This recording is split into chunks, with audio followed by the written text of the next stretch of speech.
It's the phone call every parent of a child with a learning difference dreads. Your brilliant, capable kid, the one you fought for years, is at the other end of the line from their dorm room, completely defeated. They're failing their classes, talking about dropping out of college, and they don't know why. You're baffled. They had an IEP, they've had support their entire life.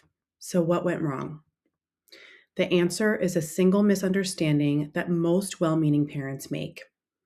It's the belief that the legal safety net that got your child to college will still be there at college. It won't. And that one false assumption is the fastest way to a disastrous freshman year for your teen. It can take a smart, resilient student and leave them overwhelmed and demoralized, all because the support system they've always counted on vanished when they set foot on campus. But it does not have to be this way. I'm Chelsea Kwan. I'm a licensed educational psychologist and founder of Blueprint Evaluations in Burbank, California. And I'm going to walk you through a 3-step framework that turns that anxiety into a proactive plan.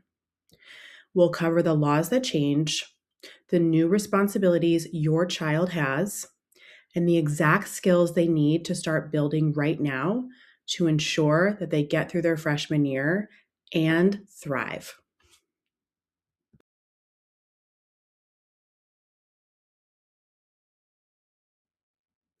To understand why relying on an old IEP is such a critical error, you have to realize that your child is leaving one legal world and entering a completely different one. In K through 12, your child was protected under the Individuals with Disabilities Education Act, or IDEA. IDEA is an entitlement law. Its entire purpose was to ensure your child's success. The school district had a legal duty to identify your child's needs, create a detailed plan with you, their parent, and provide the services required to make sure your child could achieve meaningful academic progress. It was a team sport, and you, their parent, were a major player. You attended every IEP meeting, you coordinated with the case manager, and the school was legally on the hook to make it all happen. The school's job was to provide a success oriented safety net, modifying the curriculum and doing whatever it took to get your child to graduation. But when your child receives their high school diploma, all of that disappears. Once on a college campus, IDEA no longer applies. They're now covered by 2 different civil rights laws, the Americans with Disabilities Act, or ADA, and Section 504 of the Rehabilitation Act. This is the single most important distinction for a parent to grasp. These laws at the college level are not about ensuring success. They're about ensuring access. The entire legal framework shifts from entitlement to equal opportunity. So, what does access really mean? It means the college cannot legally discriminate and must provide reasonable accommodations to give your child an equal chance to participate. It does not mean the college has to change the fundamental requirements of a course or guarantee that your child gets good grades. The goal is to remove barriers, not to provide specialized instruction, which they received in high school. And that's the core of the problem. Families arrive expecting the proactive, success driven world of IDEA, but the college is operating under a more reactive paradigm, access driven. That mismatch is precisely where a disastrous freshman year is born.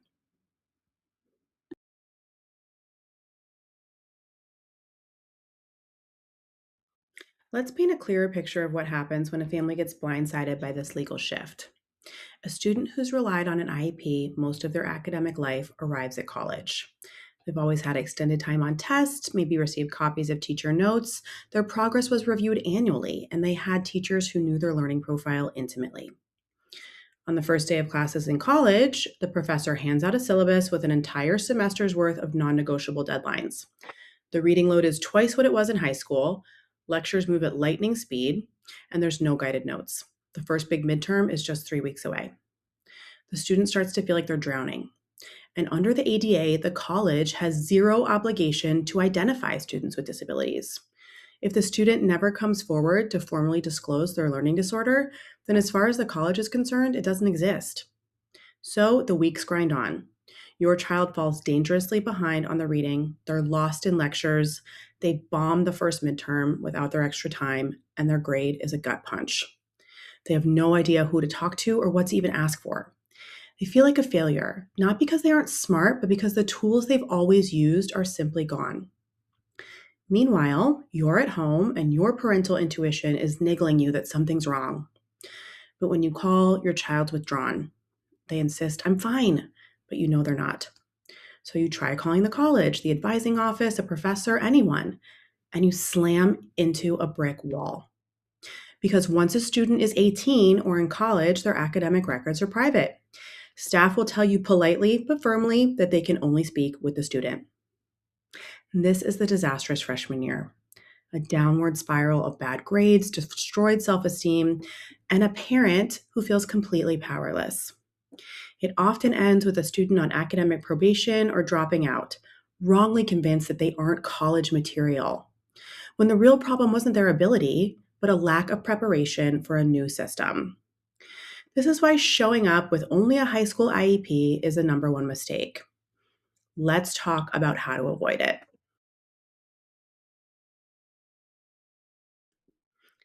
Avoiding this entire catastrophe comes down to a proactive 3-step framework that you and your student can start working on today, ideally during their junior or senior year of high school. Step one is a mindset shift.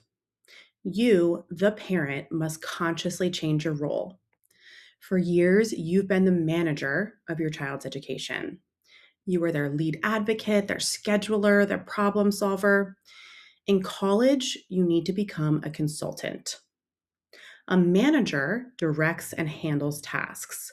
A consultant advises and empowers. Your child is now in the driver's seat, and your job is to be their trusted advisor, not their pilot. What does this look like in practice? A manager might call the school to fix a problem. A consultant role plays the conversation with their child so that they can make the call. A manager keeps a calendar of all their child's deadlines, while a consultant helps their child choose and learn a planner or app system to track their own deadlines. A manager speaks for their child in meetings. A consultant helps their child write down bullet points of what they want to say. This shift is hard. I'm a parent too, I get it.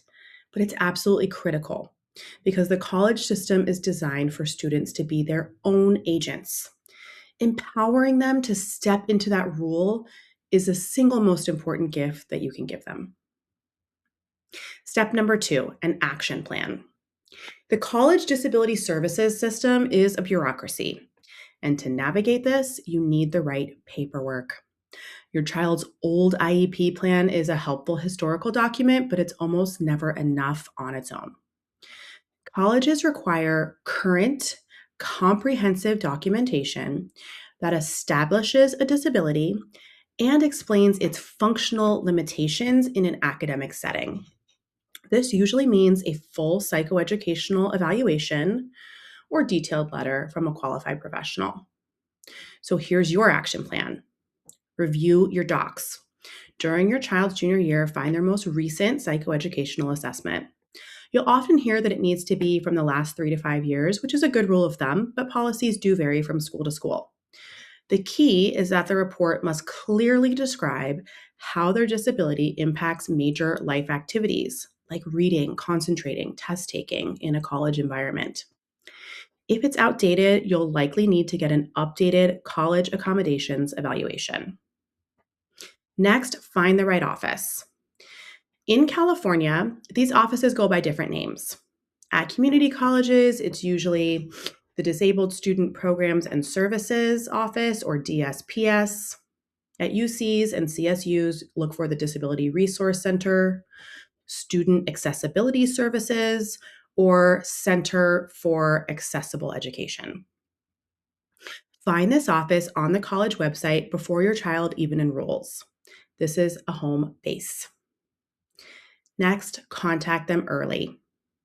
This is not automatic. As soon as your child accepts an admission offer, they should contact that office and begin the intake process. You don't have to wait for fall orientation. You can do this in the spring or early summer before freshman year. They will need to fill out an application and submit their documentation for review.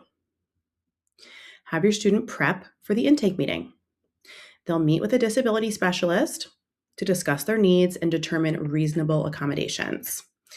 It should be a collaborative process, but it is driven by the documentation and what the student's documentation articulates that they need.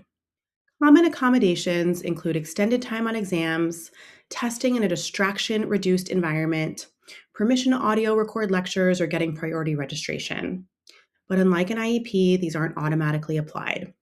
The student receives an official accommodation letter and is responsible for giving it to the professors every single semester and making a plan. Step 3, practice self-advocacy. This final step is what makes everything else work.